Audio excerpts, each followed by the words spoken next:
First upgrade was the tyres. I swapped the Kenda tyres for the Schwalbe Magic Mary tyres.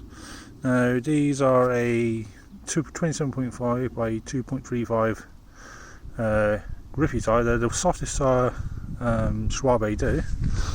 All around the front they have a very good tread and gives you maximum grip.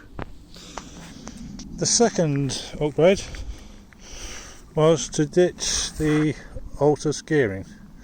As you can see on the left hand side there's no gear shifter, but on the right hand side we now have a Dior 10 speed shifter.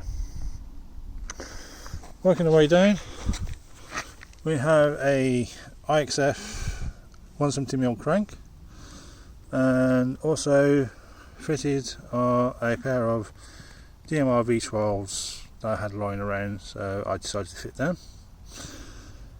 The chain ring is a RSP 32 tooth chain ring. The chain is a KMT 10 speed gold. I have got a 10 speed Shimano, I think it's the HG500 10 speed cassette, and to finish off I have a Shimano Dior M6000 long gauge derailleur.